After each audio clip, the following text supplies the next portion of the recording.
이재용 삼성전자 부회장의 뇌물액수가 2배 이상으로 늘어나게 된 것, 다시 말해 86억이라는 뇌물이 성립할 수 있었던 것은 이 삼성의 경영승계라는 청탁과 대가관계에 고리가 있었기 때문입니다. 이 문제는 현재 검찰에서 수사하고 있는 삼성바이오로직스의 분식회계 사건 수사도 직접 연결될 수 있습니다. 지금부터는 한 걸음 더 들어가서 이번 대법원 판결이 검찰 수사와 삼성의 경영에 어떤 영향을 줄 것인지 정밀하게 보겠습니다. 김한규 변호사와 삼성전자에 출입하고 있는 산업부 권한나 기자 함께 하겠습니다. 자, 두 분 안녕하십니까? 네. 안녕하세요. 예. 우선 김 변호사님께서 2016년도에 이 국정농단 사태가 발발을 했죠. 당시에는 서울지방변호사회의 회장이셨고 시민사회도 상당히 뜨겁게 달아올랐던 것으로 기억합니다만 이 법조계에서도 상당히 그 사항을 엄중하게 받고 여러 활동들을 하셨죠. 네. 잠깐 그때 얘기를 좀 해볼까요? 2016년 10월경으로 이제 기억이 되는데요. 예. 그 최순실로 이제 상징되는 네. 어떤 국정농단 세력이 이제 국민들에게 공개되고 예. 더 나아가 그 우리나라 헌정 질서가 이제 붕괴되는 모습. 그러니까 대통령이 네. 그 국민의 대표기관으로서 제 역할을 하는 것이 아니라 어떤 비선 실세의 그 움직임에 나라가 놀아나는 어떤 이런 사상 초유의 사태죠. 예. 그래서 사실 국민들도 이제 촛불 들고 저도 당연히 이제 뭐 촛불 들고 나갔지만 더 예. 나아가서 헌법 질서가 이제 붕괴되는 상황이다 보니까 예. 그 당시 이제 제가 전국 서울에 있는 변호사들한테 예. 급하게 이제 이거에 대해서 이제 이메일을 돌려서 네. 우리 시위 그 다음에 대통령 어떤 탄핵 이런 부분에서 이메일을 돌렸는데 굉장히 많은 변호사님들이 예. 단시간에 호응을 해주셨고요. 그래서 서울 변호사 회관 앞에서 바로 급기야 이제 변호사들이 모여서 그 시위를 한 적이 있는데요. 예. 사실 변호사들이 사실은 다들 뭐 정치적으로 이렇게 민감한 사안에 대해서는 사실 좀 뭐 민변이라든가 뭐 이런 변호사님들 빼놓고는 좀 약간 보수적인 성향의 변호사들이 많으신데 예. 그날은 많은 한 3,000명이 넘는 변호사님들이 서명하셨고 예. 한 4,500명 변호사들이 길거리에 나오셨어요. 그래서 그 서울중앙지검까지 그 시위에 나갔는데 이거는 뭐 제 기억으로는 변호사들이 이렇게 적극적으로 시위에 나가고 검찰청장까지 나간 경우는 이전에도 없었고 앞으로는 없어야 되겠죠. 네. 알겠습니다. 그때 당시에 저도 현장에서 있었습니다. 네. 따라가면서 취재를 했던 기억이 있는데 굉장히 많은 분들이 나와서 예. 놀랐습니다. 그때만큼은 보수와 진보, 진영에 대한 어떤 논리 없이 헌법 붕괴라는 사안에 대해서 굉장히 분개를 하시던 그런 법조인들의 모습을 본 적이 있습니다. 자, 지금부터는 이 판결 얘기를 좀 본격적으로 해보겠습니다. 대법원 전원 합의체가 박근혜 전 대통령과 비선실세 최순실에 대한 2심을 파교환송하면서 유죄 취지를 유지를 했습니다. 이건 내용적으로 어떤 내용입니까? 예. 사실은 이제 박근혜 전 대통령 같은 경우는 저 약간 이제 당황한 것이 예. 어떤 뭐 유무죄 판단, 뭐 박근혜 대통령 측에서는 이제 대법원에 상고한 것은 아니기 때문에 예. 이제 특검이 다툰 부분에 대해 한정해서 이제 판단한 것인데요. 예. 여기서 이제 공직선거법에 따라서 뭐 대통령이 뇌물과 다른 죄들은 이제 분리해서 선고된다는 이런 규정이 있다는 건데 사실은 부끄럽지만 저는 이런 규정이 있는 걸 잘 몰랐습니다. 예. 그래서 일단은 당황스럽다고 말씀드린 이유는 왜 고등법원에서는 이거에 대해서 고려를 하지 않았는지 예. 도저히 이해가 안 되더라고요. 거기서도 사실은 분리해서 분명히 할 수 있었음에도 예. 어떻든 간에 이제 대법원에서는 어떻든 간에 이제 분리해서 그러니까 뇌물죄랑 박근혜 전 대통령 같은 경우는 그 외에도 뭐 공무상 비밀 누설, 뭐 직권남용 굉장히 많은 죄들이 있거든요. 예. 이것을 이제 파기환송심에서 나눠서 따로따로 이제 선고하라. 이런 취지로 이제 그 파기환송한 것으로 보여집니다. 예. 권 기자도 어제 현장에 갔었죠? 네. 예, 재판을 지켜 그 선고 과정 안에 법정에 들어가 있었습니까? 아니 들어가지는 못했고 밖에서 분위기를 그때 상당히 박근혜 전 대통령 지지자들의 그 행진도 있었고 여러 가지 좀 대비되는 그런 표정도 좀 봤을 겁니다. 어떻게 봤습니까? 네. 굉장히 좀 놀랐고요. 그 전에도 이제 이재용 부회장의 재판이 있을 때 종종 법원을 찾을 일이 있었는데 예. 항상 그때도 긴 시간 동안 그분들이 나와 있었고 어떤 자리, 그러니까 박 전 대통령을 보기 위한 자리 싸움이나 이런 게 굉장히 치열한 모습들이었는데 예. 그때 그 마음이 아직도 이제 여전하구나라는 것에 대해서 굉장히 놀랍기도 하고요. 굉장히 좀 이색적인 풍경이 예. 펼쳐졌던 것 같습니다. 예. 그 수사 중에는 그 이 부회장을 형상화한 인형을 만들어서 이 감옥 안에 가두는 그런 퍼포먼스도 하고 있었는데 그런 표정도 좀 나왔습니까? 이번엔 좀 그 가라앉았던가요? 그런 모습까지는 제가 포착을 하지 못했습니다. 예. 예. 알겠습니다. 지금 이 항소심 얘기가 나와서 지금 이 질문을 좀 먼저 드리겠습니다. 당시에 항소심이 서울고법 형사 13부인가요? 정재형 부장인가요? 정영식 부장인가요? 예. 그때 당시에 이 판결 선고가 나오면서 상당히 노골적으로 이 부회장에 대해서 관대하게 판단을 했다. 그리고 판결문에도 이 뇌물 관계를 인정한 1심과는 달리 대통령이나 권력기관에서 압력을 받아서 어쩔 수 없이 내준, 다시 말하면 뇌물보다는 강요죄를 강변하는 듯한 그런 판결문을 적어서 논란이 됐었죠. 근데 그 상황에 대해서는 지금 대법원이 분명히 틀렸다라고 이게 확인을 하게 된 것이겠죠? 그 대법원에서 어제 그 판결 중에서 상당히 흥미로웠던 것이 마치 그 고등법원 예. 좀 원심이죠. 원심 재판부를 막 꾸짖듯이 그 예. 판결을 한 걸로 좀 비춰집니다. 예. 그러니까 제대로 뭐 심증을 제대로 하지 않았다. 특히 예. 이재용 부회장의 승계 작업에 관해서 뭐 기록을 똑바로 봤냐? 뭐 예. 제가 좀 약간 극단적으로 말씀드리는 건데 쉽게 말씀드리면 이 말세말이라든가 영재센터에 지원한 돈 예. 합치면 50억 정도 되는데요. 네. 이 돈에 대해서 그 이재용 부회장이 마치 이제 뺏긴 것처럼, 네. 그러니까 아무 뭐 대가 관계 없이 승계 작업과도 무관하고 청탁도 예. 없었고 사실 이렇게 판단을 했는데요. 사실 지금이 뭐 군사 독재 정권 시절도 아니고 예. 삼성 같은 사실은 초인류 기업이 그렇게 일방적으로 돈을 갈취당하는 상황이라는 건 좀 쉽게 뭐 이야기되기 어려웠거든요. 근데 항소심은 어떻든 간에 그런 취지로 판단했는데 대법원에서는 이 돈 자체가 약 50원의 돈 자체가 이 승계 작업과 대가성이 있었고 부정한 청탁이 있었다. 예. 그래서 뭐 뇌물 액수가 그만큼 늘어난 거고 예. 이 돈이 결국은 횡령금 아니냐 이런 취지로 본 겁니다. 이 법관 얘기가 재판부 얘기가 나와서 같은 문제를 좀 다뤄보겠습니다. 이 얘기는 아마 다른 데서 나오지도 않았고 수사 단계라든지 의혹 단계에서도 나오지는 언론에 나왔는지는 확인이 지금 안 되고 있습니다만 제가 들어오기 전에 살펴보니까 이 내용이 다뤄지지 않았더군요. 이번 주심 이재용 부회장에 대한 주심 대법관이 조희대 대법관이었죠. 조희대 대법관. 예. 하지만은 변호사님께서는 아시겠습니다만은 조희대 대법관이 이재용 부회장에 대한 대법원 선고 주심 대법관을 맡으면서 상당한 좀 논란이 있었죠.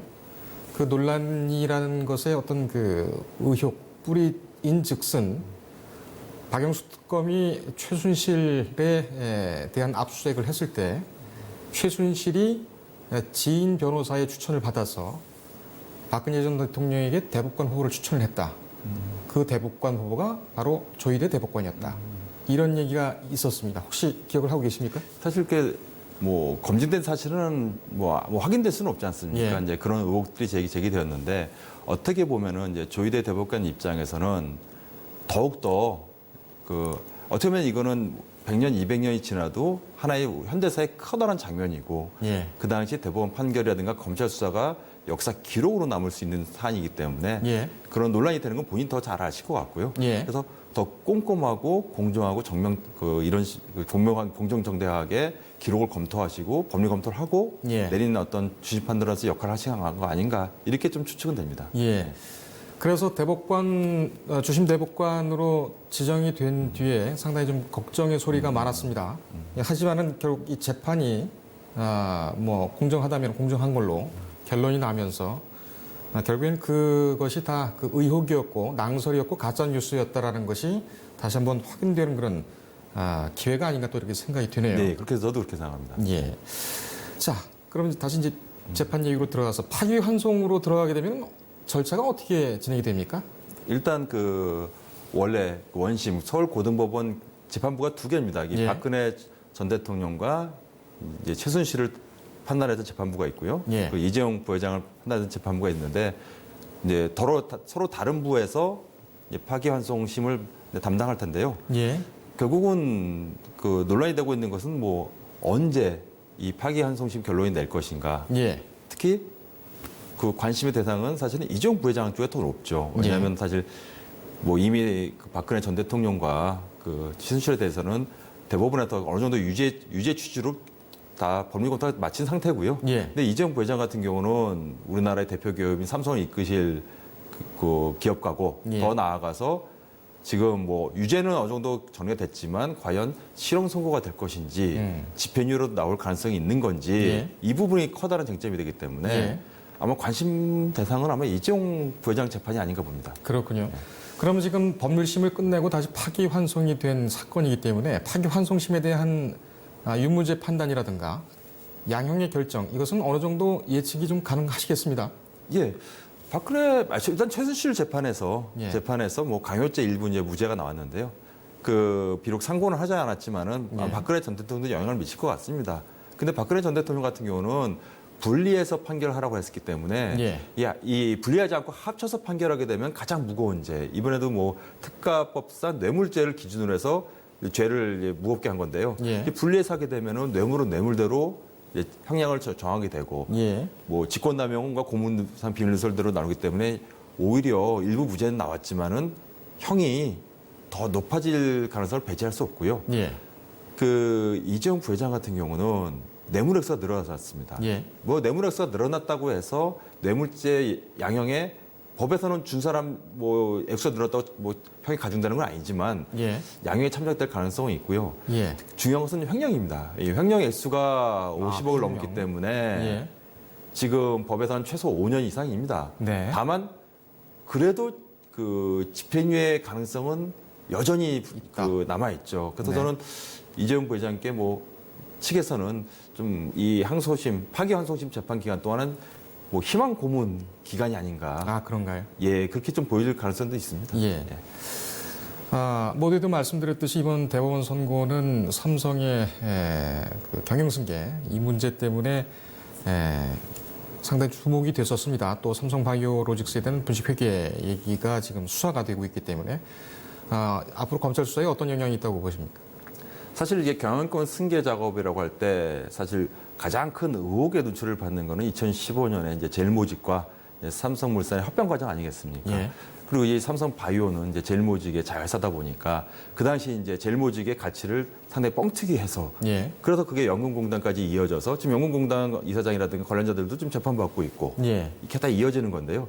결국은 그 당시 이 젤모직의 부채를 숨기고 그다음에 이 자본 감식된 것을 감추다 보니까 이제 분식회가 벌어진 거고요. 예. 결국 이 삼성바이오랑 다 연결되고 그걸 지금 검찰이 수사하고 있습니다. 예. 그래서 이미 증거인멸죄로 굉장히 많은 임원들이 지금 구속된 상황인데요. 네. 정작 이 증거인멸을 다루고 있는 본죄, 이 본죄에 해당되는 이 분식 사기 내지 분식 회계에 관련된 그 책임자는 아직 뭐 구속되거나 그런 사실은 없습니다. 예.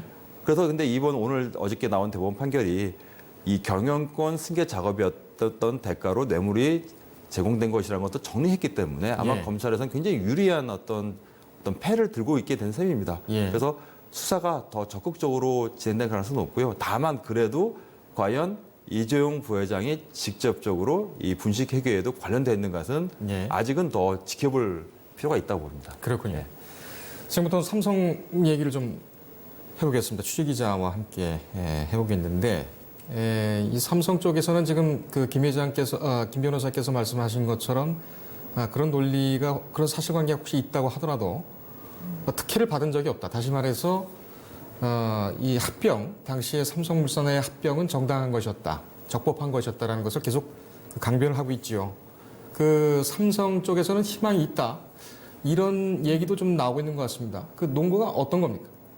예, 이제 그 이번 어제 대법의 재판 결과가 이제 나오고 나서 예. 곧장 삼성에서 입장문을 발표했는데 우선 삼성에서는 이제 뭐 심려를 끼쳐 죄송하고 그리고 앞으로 이제 재발을 방지하겠다. 이제 그 기업 본연의 역할에 충실하겠고 그리고 앞으로 또 국가 경제에 이바지할 수 있도록 많은 예. 좀 도움을 바란다. 이런 선처를 좀 호소하는 내용의 그런 입장문을 우선 발표하면서 조금 좀 아쉬워하고 긴장하고 좀 되게 우울한 분위기가 예. 감지됐고요. 예. 근데 이제 변호인 측에서는 오히려 조금 반대될까요? 조금은 대치되는 좀 희망적인 메시지를 좀 던졌습니다. 예. 그게 어떤 내용이었냐면은 우선은 그 미르 스포츠 재단과 네. K 스포츠 재단의 출연에 대해서는 2심대와 동일하게 무죄 판단을 받았다라는 것에 대해서 좀 주목을 했고요. 예. 그 대법원에서도 그 법리적 관점에서는 승계 작업에 대해서 부정한 청탁을 인정했지만 그 개별적 현안에 대해서는 구체적 청탁이 있었다는 것을 받아들이지 않았다라고 해석했습니다. 예. 그래서 그 대통령의 요구에 불응했을 경우 그 향후 기업 활동이 위축될 것을 우려해서 네. 이런 판단을 내렸다고 이제 대법원에서 봤기 때문에 이 승계 작업의 존재가 드러났다고 해도 이게 향후 진행될 그 고법 재판에서도 그 사건의 본질적인 부분은 영향을 미치지 않을 수 있다. 아. 그러니까 강요에 의해서 일어났기 때문에 이제 예. 그 현안 유무는 그렇게 중요하지 않을 수 있다라는 의견을 제시를 했었고요. 예. 그리고 또 다른 거는 이제 주요 기소 혐의 중에서 법정형이 가장 무거운 그 재산 국외 도피죄가 그 2심하고 마찬가지로 무죄가 선고됐다는 점에서도 좀 최악의 상황은 면했다라는 그 평가를 했습니다. 예. 그래서 이제 향후 뭐 정상 참작의 사유가 있을 경우에는 그 장량 감경이라 그래서 네. 뭐 그 형을 감해줄 수 있는 그런 가능성도 있는데 예. 그 재산 국외 도피죄랑 그 횡령액 전액 이런 것들이 변제됐다는 측면에서 예. 그 실형을 면할 수도 있지 않을까라는 그런 희망을 좀 가지고 있는 것 같았습니다. 그렇군요. 어제 대법원 선고를 받고 난 박영수 특검팀에서는 분위기가 좀 고무된 것 같습니다. 사실상 승소했다 뭐 이런 얘기들도 하고 있는 것 같은데 이 부회장 변호인단도 그 입장을 냈지요. 어떤 내용이었습니까? 예, 그 제가 조금 전에 이제 설명했던 내용에 조금 들어 있는데요. 예. 그 이 부회장 측의 이인재 변호사가 선고 직후에 발표를 했었는데 그 사안의 본질적인 부분에 영향을 줄 수 있는 요인은 아니다라고 예. 이제 그 말 세 마리의 말에 대한 그 구입 금액인 34억 원에 예. 을 뇌물로 인정한 것에 대해서는 이제 본질적인 부분이 아니어서 이제 괜찮을 것 같다라는 의견을 냈고요. 예. 그거 말고 이제 그 현안 승계 작업에 대한 현안을 인정한 그 영재 스포츠센터 그 부분이 뇌물로 인정된 부분은 조금 아쉽다라고 예. 표현을 했습니다. 예. 그리고 또 그 향이 가장 무거운 재산국외 도피죄를 이제 이번에 제외할 수 있었던 것은 굉장히 큰 승산이었다라고 이제 입장을 발표했습니다. 알겠습니다. 저희가 그 법조팀을 통해서 당시 어제죠. 어제 이 부회장 변호인단의 입장을 받았는데 지금 뭐 얘기한 것처럼 그런 내용도 있고 그다음에 이 중요하게 보고 있는 것이 삼성이 어떤 특혜도 받지 않았음을 대법원이 확인했다.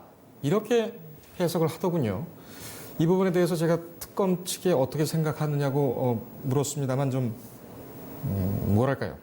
원색적으로 얘기하기는 좀 그렇습니다만 일축을 하는 그런 반응이었습니다. 항소심에서 파기환송심에서 보자 이런 입장을 냈다는 공식적인 입장은 아닙니다만 전해드리면서 이 경제계 반응 상당히 좀 충격이 있겠습니다. 어떻습니까?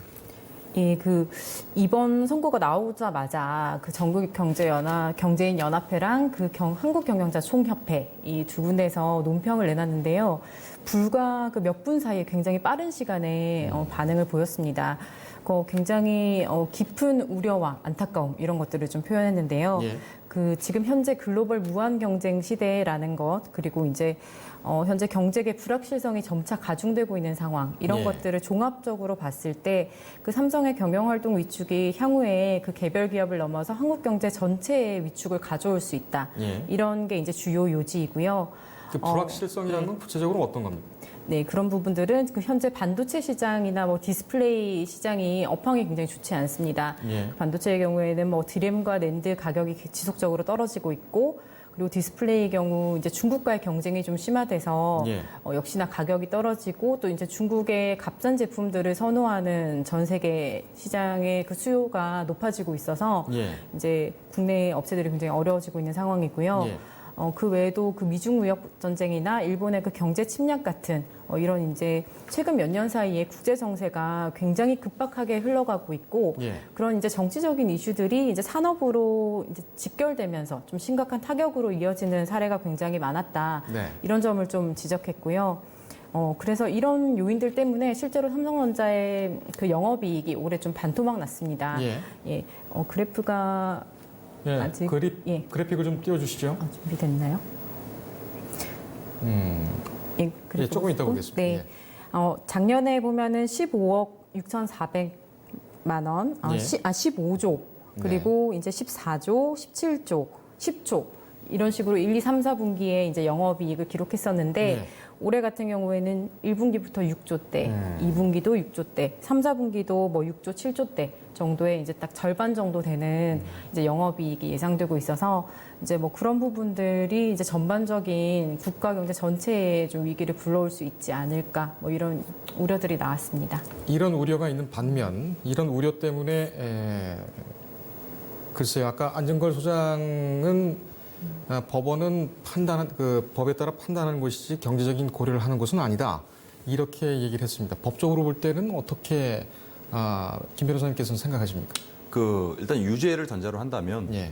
보통 일반 개인들 같은 경우에 형을 정할 때 예. 뭐 부양거족이 있느냐, 그리고 그 사람이 이전에 뭐 착실하게 살아왔느냐, 그러니까 네. 상습범이 아니고 이런 범죄 사실 저질이 없느냐, 이런 재판 환경을 고려해서 예. 뭐 판결을 선고합니다. 오히려 그게 좀 바람직하다고 생각하고요. 예. 근데 이재용 부회장 같은 경우는 근데 그거를 이제 더 확장해서 이제 주장할 수 있겠습니다. 네. 예를 들면 뭐 아까 기자님 다 말씀하셨듯이 우리나라의 경제 상황이라든가 예. 이재용 부회장이 이제 삼성에서 차지하는 비중, 이런 특히 이제 한일 관계 지금 이제 되게 악화일로에 있는 한일 관계, 이런 재반 사정을 고려해서 예. 뭐 형량을 좀 최대한 좀 유리하게 받고 싶은 그런 식으로 변론을 취할 텐데요. 예. 근데 파기환송심에서 칼자루는 파기환송심에 있습니다. 이 예. 파기환송심에서 내리는 그 결론이 아마 혹여 뭐 어느 쪽이 재상고를 하더라도 그대로 확정될 가능성이 높거든요. 예. 이거는 좀 그래도 뭐 집행유예 가능성은 분명히 지난번 그 원시 때보다는 줄어들긴 했습니다만 예. 여전히 가능성은 완전히 배제할 수 없는 상황, 이 정도라고 보여집니다. 그렇군요. 지금 형사 13부 이게 그러니까 예전에 그 정영식 부장이 다시 맡게 되는 건 아니지요? 지금 있는 재판부가 일단 부가 바뀝니다. 예. 부가 바뀝니까? 예, 부가 바뀌는 걸 알고 있고요. 정영식 부장은 지금 회생법원장으로 가 있으니까요. 예. 그분이 관여하는 것은 애당초 불가능합니다. 예. 지금 파기환송심 같은 경우에는 이재용 부회장을 선고했던 그 재판부로 다시 되돌아가는 건 아닌가요? 파기환송심. 예. 제가 알기로는 부가 바뀌는 건데 그거는 제가 한번 다시 해보겠습니다. 부가 바뀌는 건 같은 부로 가게 될 경우에 병합돼서 올라왔다가 내려갈 때는 그게 뭐 변하는 그런 왜냐하면 이재용 절차가 부회장이 담당했던 부랑 예. 이제 박근혜 대통령 부가 일단 다른 부니까 예. 예, 부가 다르니까 네. 뭐 서로 간에 다른 식으로 이제 재판을 진행할 가능성이 높거든요. 아하, 그렇군요. 그런 변수가 있군요. 예. 예, 알겠습니다. 지금 뭐 조금 수석 얘기를 좀 해볼까요? 법조인이시고 어려운 분을 모셨기 때문에 이 인사청문회가 무산되어 가는 그런 부분인 것 같습니다. 국면인 것 같습니다. 이렇게 되면은 문재인 정부의 검찰 개혁 추진도 일부 좀 영향이 있을 것으로 보는데 간단하게 지금 상황에 대해서는 어떻게 보시고 계십니까? 그 청문회가 이제 무산되는 상황에 놓여진 것에 대해서는 좀 약간 안타깝습니다. 어떻든 간에 단순히 이제 법무부 장관 후보자의 위치를 넘어서서 현 정부의 굉장히 중요한 어떤 역할을 담당하고 있는 게 조국 법무부 장관 후보자인데 예. 이런 수많은 의혹들에 대해서 뭐 간단히 지금 뭐 코멘트만 하지 않았습니까? 입장문만 내고 예. 한번 이틀 동안 전 국민 상대로 생중계로 네. 한번 가족 문제라든가 자식 문제라든가 사모펀드 문제라든가 예전 학교법인 문제를 한번 해명할 기회를 듣고 국민이 한번 판단 내릴 수 있는 상황이 가지는 것도 상당히 좋았을 텐데 그건 좀 더 지켜봐야 될 것 같고요. 예.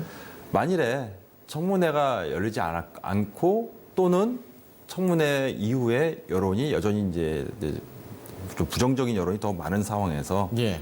문재인 대통령께서 임명을 만일 강행한다면 과연 뭐 조국 법무부 장관이 되겠죠. 이 내세우는 검찰 개혁이 과연 조직 내부에서도 수사 대상이 아니겠습니까? 예. 그럼 과연 검사들한테 이 영이 제대로 쓸 것인지도 의문이고요. 예. 그 일부에서는 좀 개혁의 대상 아니겠냐. 본인이 개혁의 주체가 아니고 예. 이런 또 비판도 제기될 우려도 좀 있거든요. 예. 이런 재반 사정을 고려해서 좀 청문회가 좀 원만히 치러지고 예. 한번 국민 여론도 보고 예. 이런 과정은 좀 필요하지 않나 봅니다. 알겠습니다. 뭐 상당히 좀 그 적지 않은 시간 동안 이 부분에 대해서 좀 짚어봤습니다만은 일단 또 파기환송심에서 확정적으로 나오게 되고 재상고 가능성이 또 이 기소 때부터 제기가 됐기 때문에 아마 삼성에서도 그런 내용들을 검토를 하고 대비하고 있는 것으로 그렇게 알고 있습니다. 그때 다시 파기환송심이 시작되면 그 부분에 대해서는 또 우리 법조팀 기자들과 함께 같이 모시고 얘기를 나눠보도록 하겠습니다. 두 분 오늘 감사합니다.